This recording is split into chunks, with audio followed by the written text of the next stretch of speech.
have our intrepid heroes, Catnip and Papa Tig, striding out from security of home in full view of all the fates. They take a walk and talk. Do they have any inkling as to the outcome? Nay, they sally forth upon the conveyor belt of karma, knowing only that they will have an adventure. Believe this, good observer of the tube. Each time one steps outside one's door, there erupts upon the surface of the tapestry of life a multitude of unknown possibilities. Should fear of the unknown stay the curious traveller? Methinks not.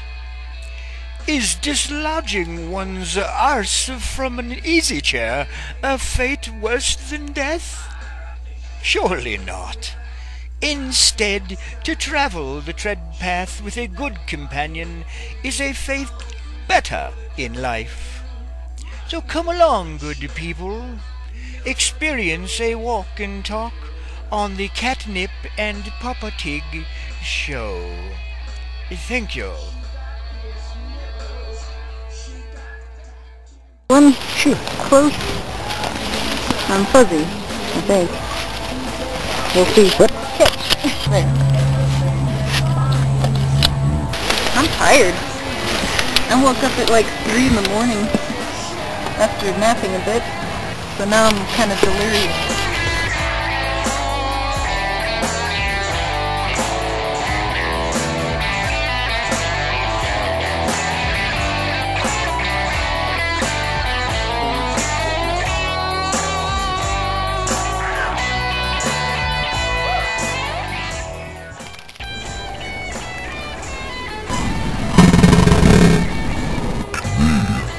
Excuse me. It's bright. It's good, like. Right in there about -1.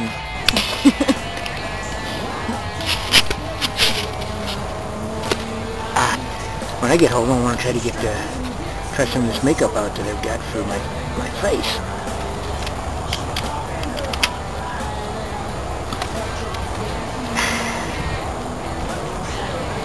8-ball stout.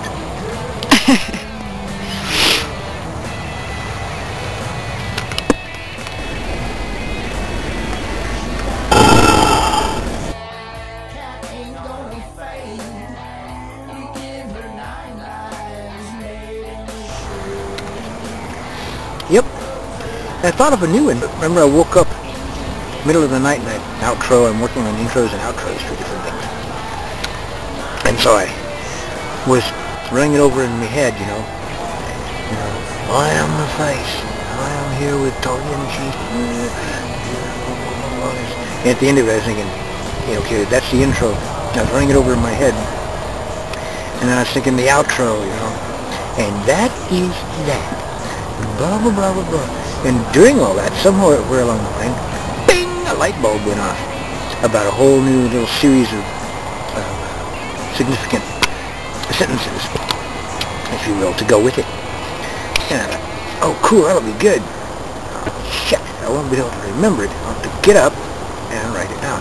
So I staggered forth, and the cat's working on her project, and they're editing something, and I'm staggering out there in my underwear, and walking a paper, and growling,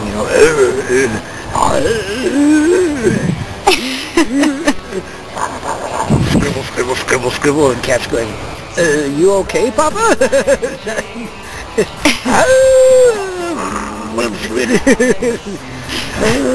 Go over and pet her little head, and hug her, kiss her. She says, night-night, Papa. And away I go again, back to sleep. You have to do those things when you're an artist. But you just have to write these things down. It is. Yep. That's very true. I was taking a bath yesterday, and a thought came to me while the bath water was filling up. Here I was, I'd stripped all my clothes off, and this thought came to me that I had to write down for some lyrics for a new song. And I thought, ah, crap. I've got to put something on me. I've got to go get something to write with. Wrap myself in a towel and go and find a piece of paper and a pen and write the idea down. Because we are artists. Yep. Well, it's a good hobby. I think it's a good, healthy hobby. I mean, what else would we be doing? Taking profound amounts of drugs or something, maybe? Yeah, we could devote all our time to just working and making money. But that's boring. I mean, it doesn't really seem like there's much purpose in life if you're just to do that. No. So I've got to do something else. Yep, it's all true. And one does. Because the money, you accumulate the stuff and it doesn't... So what? You croak and go bye-bye and fly away from the body. That you can't take any amount of gold that you ever accumulated. You can't take it with you. And art is a living thing that can stay for a while and influence other people. And while you're doing it too, well, like Scrooges, I suppose they really get off on like counting their gold and letting their gold fall through their fingers and that kind of like. But there's no use to... It feels good when you're doing the art, and when you've finished one of these videos, or if you've finished a musical piece, it's nice to watch it, listen to it, see it, know that others can also participate. Yeah. Might actually touch somebody else's life or something like that, for instance. Ah, Which is actually worth something. that is worth something. Elvis Presley is dead, but actually he lives on. Anyways, people still listen to his music and watch him perform and impersonate him, all kinds of things like that. He's still very much alive then. But some, grumpy person that only cared about money throughout their entire life and then they passed away, who's going to miss them? No. Nobody's going to miss them. Even the people that got all their money aren't going to miss them. Crazy world. And up in the roof of our little hut, the sun is trying to shine through. My turn.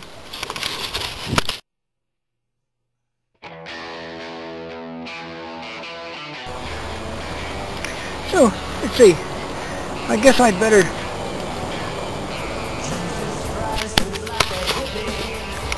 My turn? Yeah, somebody needs to drink. We have to drink the beer. See, when we get... This rest stop is marvelous because we always, advertise it and promote it as being, it's a wonderful rest stop during the heat of the day or the cold and chill of winter to take a little respite and rest your weary bones and then carry on with your trek across the nomadish, Well, we stop in here with a beer and a whiskey and we have to keep drinking the whiskey until the beer's gone. That's what it's about. That's basically what it's about. This is a leisurely walk. Yeah, it's only 2 miles, a mile and a half, maybe? Yeah, it's real easy. Oh, yeah. And we'd take it for that. It's a healthy walk, and we could walk along the streets and sidewalks and that kind of thing on this nice flat kind of stuff, and we just can't imagine why. Because one can walk through the fields, eh? Yeah, it's great, especially when the weather is a little bit warmer and there's creatures that come out. You can see like lizards, and you can see bunnies, you can see little chipmunk things or rodents, whatever they might be. And they're so fast it's hard to tell what they are. True. And they're rodents, I know that for sure. Yup.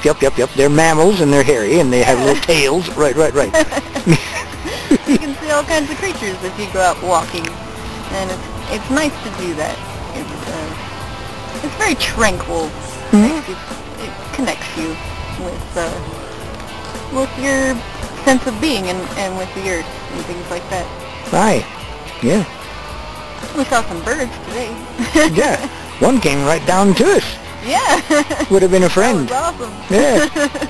The ravens, they're capable of like learning speech and all that. They're smart, intelligent birds that if you get one to be a friend and get close and actually be a pet and all that, like where they can stay with you for 50, 60 years, like, you know, like, not as long as a parrot, but a long time. Yeah. It must be that they can mimic sounds, because remember that one time that there was a raven that was on top of the light pole on the street? Oh, I heard it? Yes. When we were walking? I do. It sounded like a cat. It was like meowing. And I was like, what the?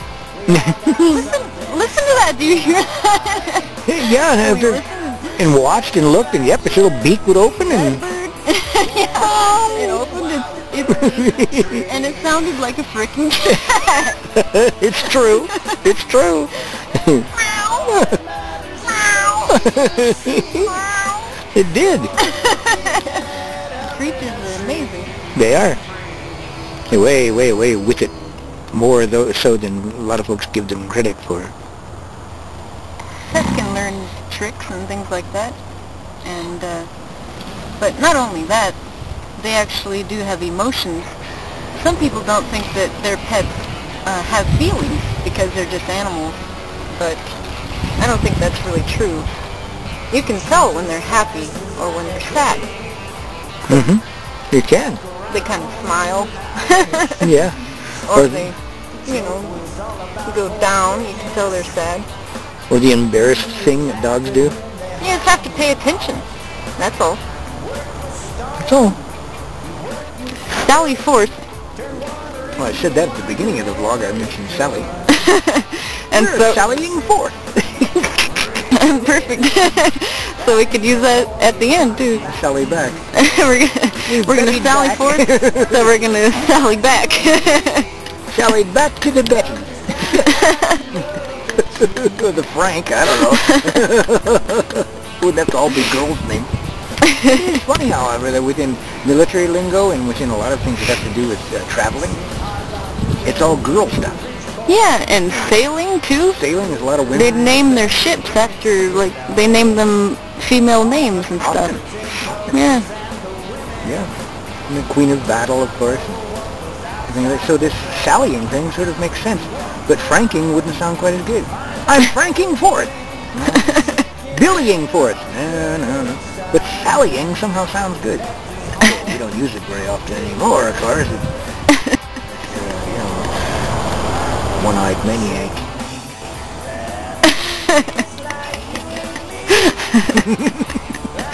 Oh yeah, that reminded me of something, an idea that I thought of.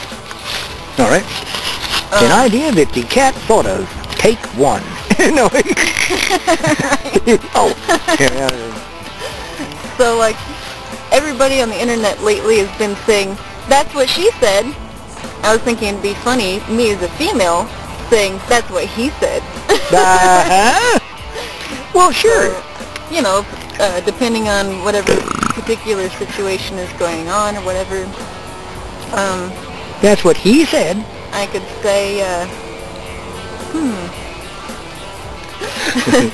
But I was thinking of something like a guy, something that a guy would say about a girl, in bed. Oh. You know, like how in the fortune cookies where you read the fortune and then you say,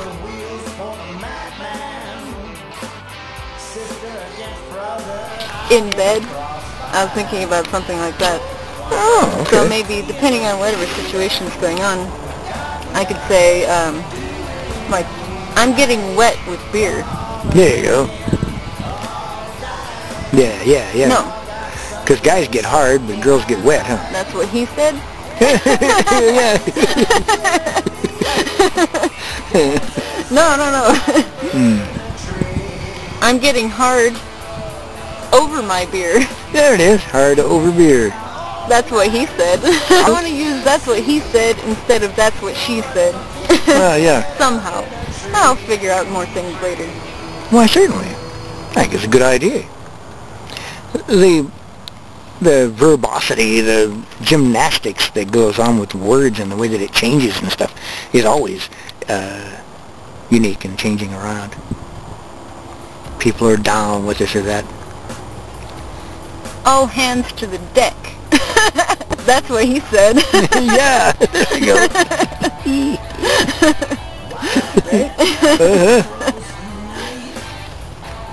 The LG is hot. How about that one?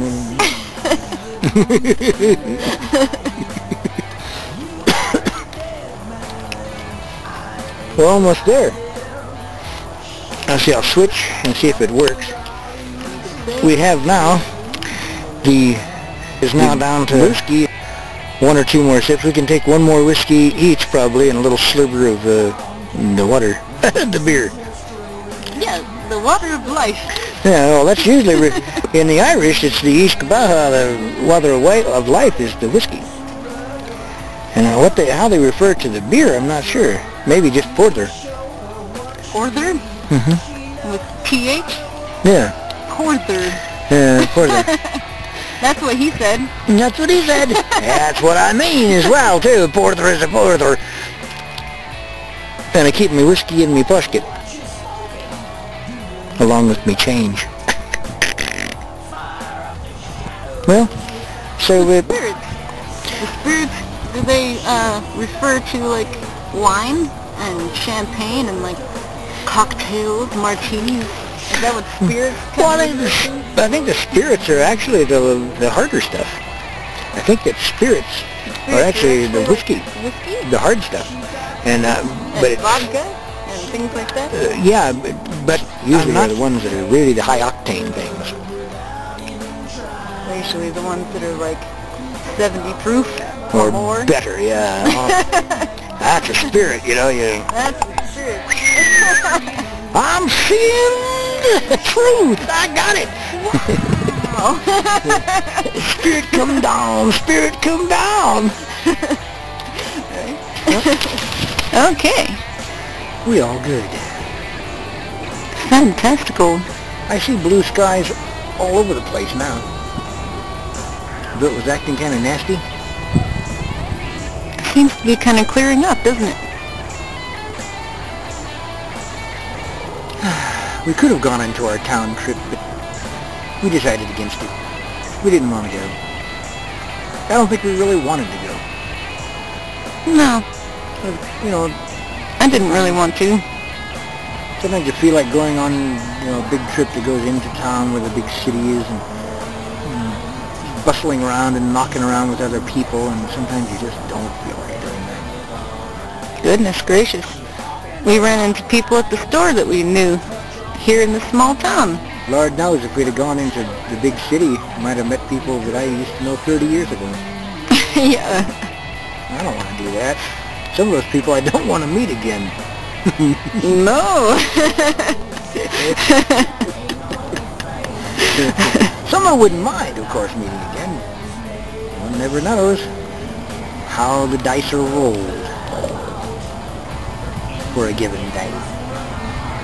The patterns of change, they just change and swirl. And if you can ever get to the back side of the tapestry of life, kind of tug on some of the threads back there, you never know what's going to happen on the front. You might change a smile to a snicker. Life weaving. Yeah. I am a life weaver, I guess. That's all that magicians are, really, huh? I suppose. Just sort of tugging and pulling on little threads in the patterns of life to change the tapestry just a bit. Yep. Well, we've defined it. The fabric of life. Which is, of course, the book of life. Yep. It's just easier to say book of life a lot of times because folks understand book when you say it. That doesn't accurately describe it, though. No, but the tapestry does. Yeah. Because it's not a book where you can, like, turn page 1, page 2, and then it flows in a very logical sequence. It's not like that at all. It weaves and bobs and twists and turns all over the frickin' place. Oh, definitely, yeah. And the backside of the tapestry, where there's all these threads all tied up in knots and all these weird, ugly-looking gnarls of thread and all this jive behind the backside of the tapestry. Yeah, that's what it's about. If you can get in there and follow some of those threads and stuff, then you can go from one place to the other quite quickly and then erupt back out into life itself. Or tug on something and effect more or less the way you want to, something that's on some other place in the tapestry. But all these are secrets. Only the magicians know, you know. And the sorceresses and sorcerers. The free. That's Right? true. Yeah. And also in the tapestry of life, there are a lot of different colors, and there can be beauty to be found. Oh, much so. Yeah. Often what you're trying to do is to effect some kind of good change on the tapestry. There are those, of course, that, you know, will revel in the fact that they will call forth spirits, you know. Usually the dark or the dark side or black side of the sorcery or whatever will call forth a spirit to do the tugging and pulling on the threads themselves. For them. The spirit, they'll call forth the energies and things that will tug on these threads for them, and then they enjoy the outcome. Whereas somebody that is just more or less, you know, a healing sorcerer, witch or whatever, or a person that is of the White Lodge, folks that are of the free, the bodhisattvas that are just there to help and teach, and healers, as I think I mentioned already. They just tug upon the threads themselves to try to affect the change. And it's more responsible as far as I'm concerned. You're responsible for what you pull. And so therefore you'd better pull on the right damn thread. Do the right thing in that respect. And that's the way that I think it should be. Many of the old ancient pagans and the like, and many of the people that are of tribes living around in Australia, Africa, South America, where there's still the shamans tossing about. That's what they do. They actually do. Some of their healings, of course, are interlinked with the earth itself, where they'll pick the herbs and the roots and all that, like, to concoct this or that to help to heal a person. And that is why that modern medicine wants to find out what these people are doing, because sometimes the herbs and the roots and all that kind of jive that they concoct are really, truly from unique herbs and roots and stuff that will heal. To destroy those peoples and to destroy those plants and all that is really a travesty. It's a silly thing to do when there's many healings and good things that can be learned from those people. But then in combination with those herbal treatments and healings,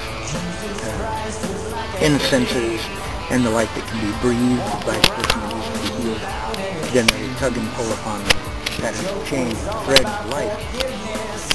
They can affect the healing of people. Not only of the people, but sometimes of the tribe, sometimes of the actual environment that the tribe lives, the village, where the power spots are and all that kind of thing. Which, of course, as the face, I'm going to get into that kind of thing as the face to describe how that the earth herself has acupuncture points and aura, and ley lines and power spots that are all around the earth. That's what those are about. Spirals of energy. Mm-hmm. The spirals of energy just and they go back down in, and then they come back up, and then go back up, and so they you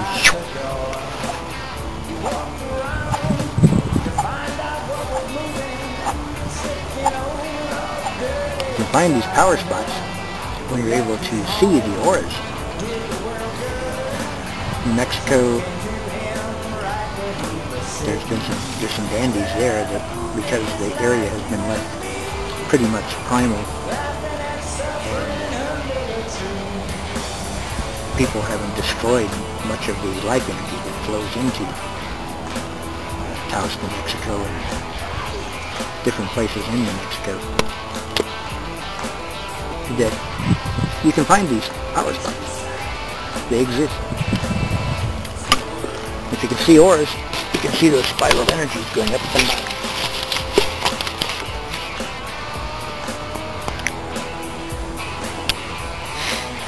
The rate at which that they go up and down is the frequency. Uh-oh. Oh, hello. There's that baby. I was doing my contemplative. Right? Well, it's just... Spiraling.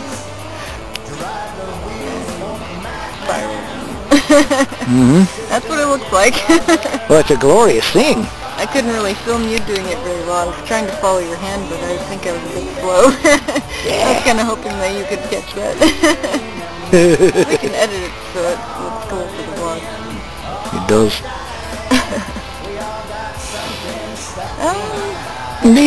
That's the little kind of yakety yaks that you've had to live with your whole life. The poor cat. And you can look how she's so sad about it. Right? And it's not exactly native Indian, is it? But it's pagan. Yeah, it's pagan.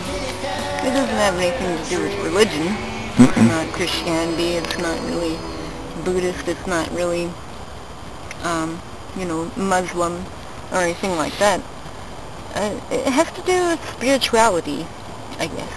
Yeah. True. What you believe in, as far as what you think is going to happen to your spirit when you die, and what happens to other spirits as well. And caring about other spirits is important, I think. Oh yeah. Whether it be, a dog or a cat or a giraffe, funny looking as they may be, or a slug, right, or a bug, an ant, or a cockroach, or even spiders. Honestly, spiders freak me out, but I still respect that they should be alive because they have a job to do in the fabric of life. If there's no death here where we are, then there can't be life either. They both work together. And so, yeah, I'm going to die eventually too. But then I'm going to get reborn. It just makes sense. True. Does. 2, 3, 4.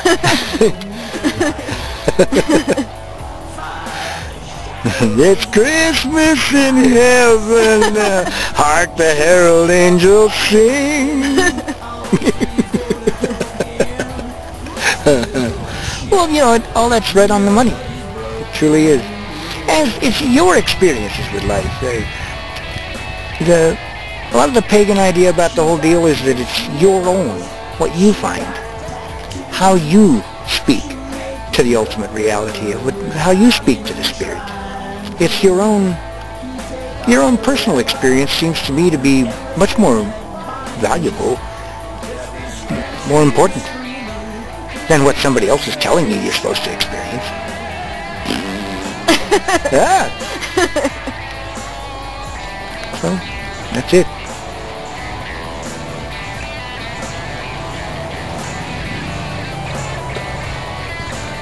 We're going to sock this thing up now and pack it up and get ready to go. Probably turn it back on again though.